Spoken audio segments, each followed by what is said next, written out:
Hi, Millennial Parents. My name is Shayne, and welcome back to another episode of Millennial Parenting Guide. If you want to know more about me, you can follow me on my socials. I have a YouTube channel, an Instagram account, and a Facebook page, all named Millennial Parenting Guide.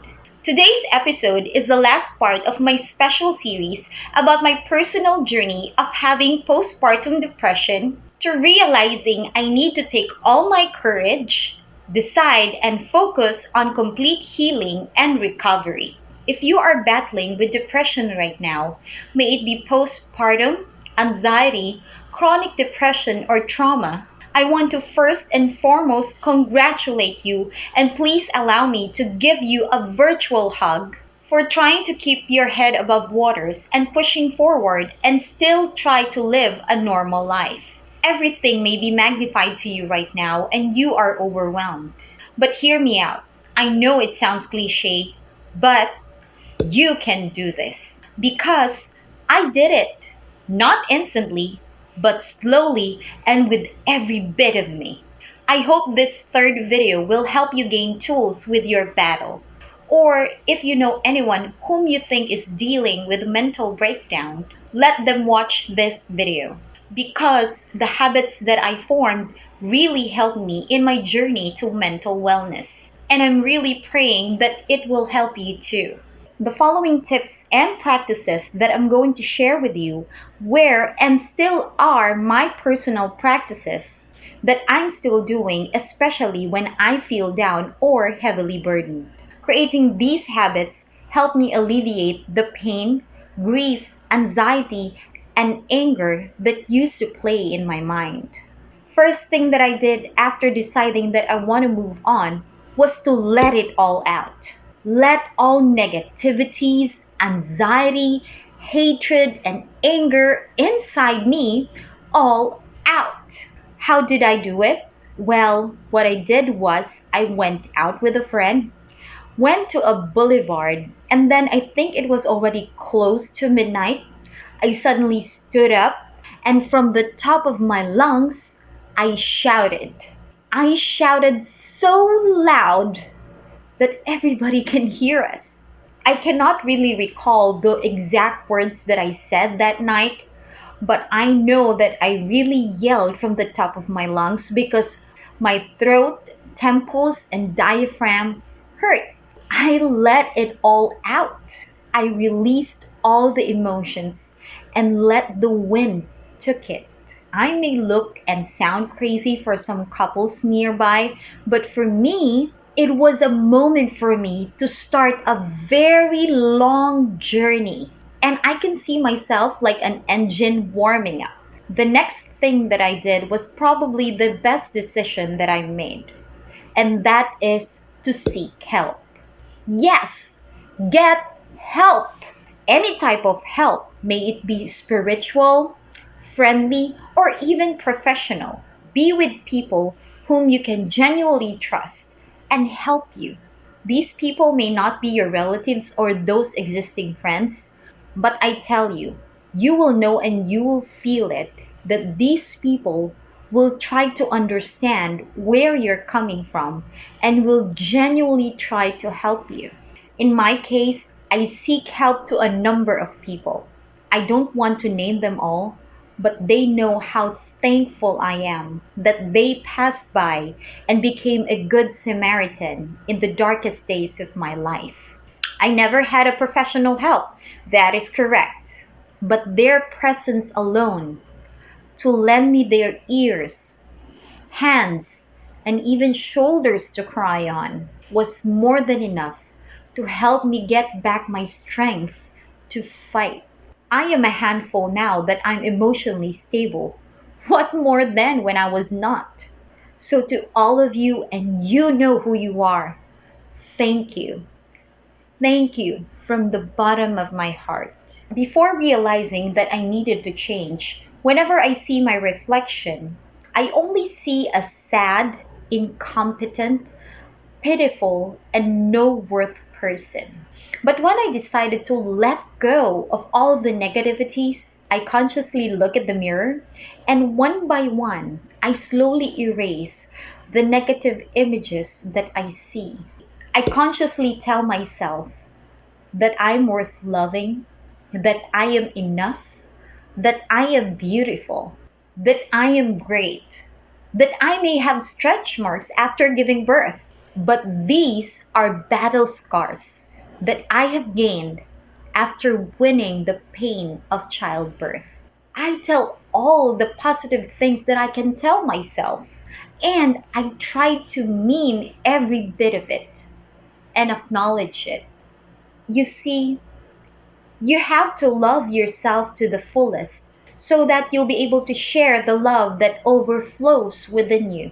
In order for you to genuinely love another person, you have to love yourself first. Because loving another without loving yourself is a selfish act.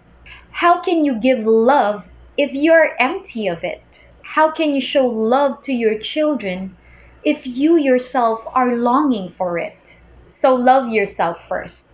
Love yourself to the fullest so that when it overflows, that love can be shared by your children, family, and friends.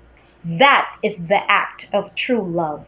Writing my thoughts is a habit that was influenced by a friend.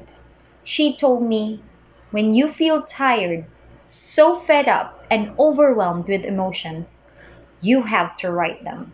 It can be scribbles, drawings, or anything that you want. Just put everything in a notebook. Once you're done, write 3 good things that you have or encountered today. Even the simplest thing is okay. Just write them. So I started writing, breathing, smiling, good weather, I wasn't late for work, nice shoes, good clothes, everything. Every day, at least 3 good things, people, experiences, or events. Until the good notes started to overpower the scribbles, the bad words, the negativities, and the drawings. It unconsciously tells me that my day was not all bad. You just have to be sensitive and be aware also of the good things and experiences that are happening to you, even the small ones. Since I was a kid and learned how to read, books became my other world, a world that only me can enter.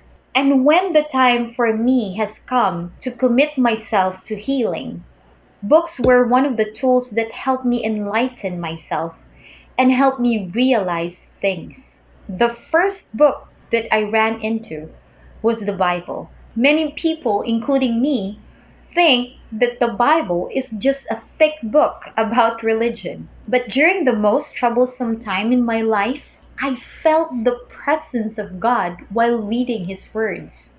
I felt like He was there really talking to me, telling me each sentence and each verse hitting my heart like a double edged sword. It's as if I can hear His voice telling me and explaining to me why I am suffering. And not only that, instructing me on my next move and informing me through His stories that many people, not only me, has and are experiencing the same journey. The Bible is a compilation of many books. And if you want to know the books that really shook me to my core, those were the book of Job, the book of Proverbs, the story of Joseph the Dreamer, and the story of David. The Old Testament were full of stories of ordinary people who were not saints or sinless, but in the eyes of God, they were so special. And you know what? They're like you and me, special in the eyes of God. Another book was a recommendation of my very best friend. That book is a novel by Paulo Coelho, and the title is The Alchemist. I don't know how many times I've read that book, but it is my go-to book whenever I am bumped with overwhelming feelings. The story of an ordinary shepherd boy was really amazing. The third book is The Secret by Rhonda Byrnes. It is a book about transitioning your mind and giving it joy, hope, and positivity. It helps you recalibrate your thoughts and be consciously grateful about life. I've never thought that turning yourself to become an optimist will make a great difference. The last habit, and maybe the most important one, is worship. Worship in times of frustration, worship in times of pain, worship in times of adversity, worship when you are in vain. No matter what religion you are in, no matter what belief you have, know that there is a higher power who can see, hear, and feel your pain. Reach out to that higher source and worship. Worship to acknowledge that God is in control. Give it to Him. Lift everything to Him. Because when you worship, you are reminding yourself that God is working on you, through you, and with you. Even until now, whenever I feel down, I worship. I lift my burdens to Him and let Him take control of my life. When I read books, I am in a different world. But when I worship, I am transcending my spirit in a realm wherein I can feel the love of God and His Spirit engulfing my whole being. Worship is not my way to escape the pain, but to acknowledge that even in pain, I have a God who will be with me until I successfully cross the bridge and open the doors of opportunities. I mentioned in my second video that after crossing the bridge, the destination is not what we really expect. The destination is not a place full of love, peace, and prosperity. The destination is actually empty and another long road for us to take. In reality, the destination is a place full of opportunities. Once you're there, it is up to you on how to cultivate it with the tools that you have acquired while trying to heal yourself. You are now tasked to plant seeds of faith, cultivate the love that you have found for yourself, and be courageous to take the road of a new journey. Millennial parent, I know it is tough. It will be scary. It will be tiring. You may stumble and fall, but be sure to get back up. Continue to walk, run if you want, crawl if you must. Continue to move until you cross the other side of the bridge. The world is cruel. Life is hard. But you are tougher and more resilient than the monster of postpartum depression. You are built to crush this mental illness, and you are built to win. Because you can, you must, and you will. Keep on rocking, millennial parent. You got this.